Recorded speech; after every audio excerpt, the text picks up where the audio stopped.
Welcome into Duval Daily, presented by GymJag.com. I'm Jordan DeLugo. Thanks so much for tuning in here on Thursday, January 30th. No Patrick Graham for your Jacksonville Jaguars. Patrick Graham, the Raiders defensive coordinator the last 3 years, Giants defensive coordinator before that, Dolphins defensive coordinator before that.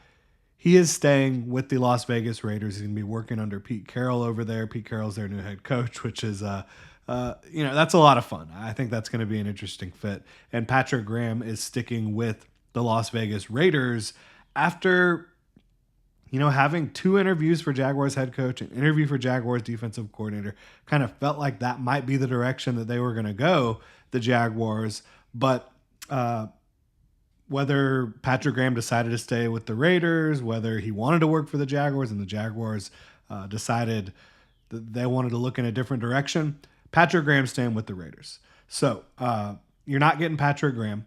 And Graham, to me, he is a upper half, top half of the league type of defensive coordinator candidate. I don't think that he's necessarily a star, necessarily an elite defensive coordinator, as there's a hawk out in the yard right now. Pretty cool stuff. But I think that he is a coordinator you can win with, and a coordinator that at times with his game planning you can win because of. Hasn't been saddled with the best talent during his time as a defensive coordinator, but you've seen some really strong positive results, strong game plans as well. And when I say results, I don't necessarily mean that he's been top 10 consistently in terms of like total defense or yards or points or anything like that. But again, the results compared to the talent level has been strong for Patrick Graham. And you go back and look at some of the individual game plans he's put together, and they've been good. So Patrick Graham is staying with the Raiders, and that division, the coaching is pretty unbelievable. AFC West. Talk about Sean Payton, obviously Andy Reid, who is quickly on the fast track right now, it looks like, to potentially being the GOAT coach in NFL history. I know that's debatable.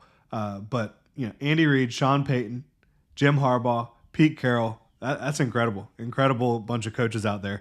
And Patrick Graham now, got some really good defensive coordinators out there with Graham, Spags, legendary defensive coordinator, and of course, with the Chargers, you have Rising Star, Mentor. So getting back to the Jaguars, though. What is their plan at offensive coordinator and defensive coordinator? Based on what we can see so far with their coordinator searches, and again, I don't think they offered Patrick Graham the job as defensive coordinator. I think you're seeing Liam Cohen want to find someone who is not necessarily young, but innovative, someone who he really believes in, somebody that he thinks can be a star as a defensive coordinator and offensive coordinator. I think that's what he's looking for. Not only that, I think he's looking for someone who is a perfect fit from a vision, culture, alignment standpoint. Maybe the Jaguars didn't feel Patrick Graham was that perfect fit, right? So the list of offensive coordinator and defensive coordinator interviews, when you look at defensive coordinator, you're looking at Anthony Campanile, who is the Packers run game coordinator on defense and linebackers coach. Go back and y'all got to go watch him on Hard Knocks. There's a clip of it on YouTube. Anthony Campanile, Miami Dolphins Hard Knocks. You'll learn a lot about that guy. But he's a glass eater, tough as rocks type of guy. Really like his mindset. Then you've got Aubrey Pleasant, who is the Rams assistant head coach and pass game coordinator defensively. He worked with Liam Cohen. He had his opportunity to be the head coach for a day during the preseason this year. And I think that you can go watch him mic'd up for that. That was a pretty special situation. Durante Jones, who is the defensive pass game coordinator for the Minnesota Vikings. And obviously they have been a terror defensively for the last couple of years with Brian Flores there. Durante Jones has been a big part of that. And then they also requested Jonathan Cooley, who is the pass game coordinator for the Carolina Panthers defensively. So none of those guys have defensive coordinator experience at the NFL level, right? Bottom line. Um, they're all up and coming coaches. And I think that I don't think that Liam Cohen is deliberately saying we will not go get a coach that's been a defensive coordinator before. I think he's trying to find the best defensive mind in his opinion. And again, somebody who fits the vision, culture, somebody who he thinks is going to be a rising star based on what they've done, based on what they tell him that they're going to do in interviews, and based on what he knows about them. I think that's what he's looking for. And then you look at offensive coordinator. The one interview we know about for sure is Nate Scalasi, and I hopefully I'm not butchering that name completely, but he has been a Rams offensive assistant and passing game specialist for 1 year, 2024. Did not work with Liam Cohen in LA, but a rising coach, 34 years old, immediately got into coaching at like 24. He's been coaching for 10 years, was at Illinois, then Iowa State. He's had a lot of different responsibilities on the offensive side of the ball. And that's huge. That they're looking for these young guys. And offensively, I would totally defer to Liam Cohen.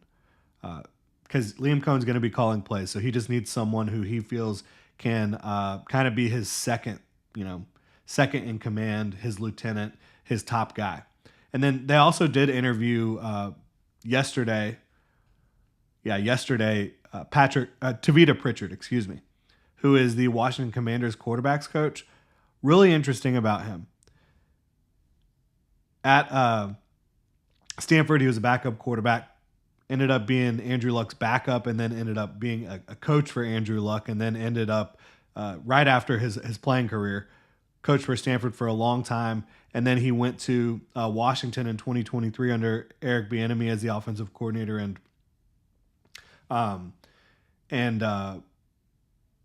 head coach Ron Rivera. The cool thing about that is he kept his job in between regimes, and that says a lot about a guy. If you're a quarterback coach and you're able to keep your job between two different regimes, because obviously this year you have Dan Quinn and Cliff Kingsbury come in there, I think that means a lot. I think that shows a lot, and so that's somebody the Jaguars have shown interest in. But I think obviously people are going to be less concerned with offensive coordinator because of Liam Cohen's prowess on the offensive side of the ball, and folks are going to be more focused on defense. Liam Cohen, again, I think is looking for someone that he really believes in from a nuts and bolts, like core values. This guy is absolutely brilliant. He's going to do a great job as our defensive coordinator. He's going to be innovative. He's going to really bring it from a game plan perspective, and he's going to get the most out of the players. Remember, players, not plays, is one of Liam Cohen's big things. I love having Heath Farwell around as the experienced special teams coordinator, great high energy guy. My take would have been to bring in someone with experience at defensive coordinator too, because look, it is a big, big job, big leap in responsibility going from an offensive coordinator to a head coach in the NFL. And I would think Liam Cohen would say it would be extremely valuable to have someone who I can kind of hand the defense off to.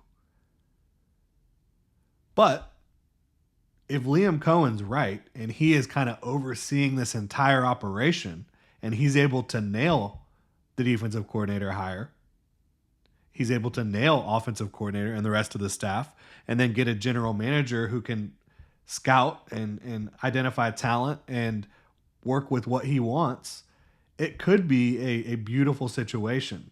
But the reverse side of that is if Liam Cohen is biting off more than he can chew, right? It would be easier for Liam Cohen to hand the defense off to an experienced defensive coordinator, right? It would be easier for him to not have to worry about that side of the ball as much. And I'm not saying that he's going to hire somebody that he has to babysit. I don't think that's the plan either.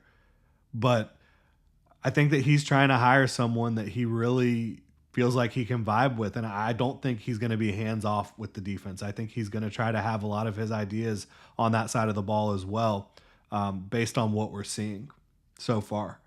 And I know he's going to call offensive plays. I just hope that he has enough time, has enough energy, mentally, physically, to really do as much as he's thinking he can do here in Jacksonville. That's kind of my hope. It's a big, big job being a head coach. And, young guy, I love his vibe. I love the culture he's trying to instill. I love players, not plays. I love the actual plays he does draw up for his players, though, the adjustments he can make to his different talent.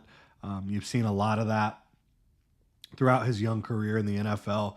So we're going to see how it plays out with Liam Cohen, but Patrick Graham is not going to be the Jaguars defensive coordinator. It's looking like it's going to be someone who is less experienced, younger in all likelihood, somebody who's an up-and-coming, kind of viewed as a rising star type of guy in this league, and we'll hope that Liam Cohen knows how to identify it and get the job done there. So really appreciate y'all tuning in. If you enjoy the content, please like and subscribe. Let me know what you think about the defensive coordinator situation, offensive coordinator situation in the comment section below. If you want to support the channel further, you can check out genjag.com/shop. Pick up some new Duval gear like the Lawrence Cohen 25 t-shirt we just dropped on the website, genjag.com/shop. Y'all have a good one.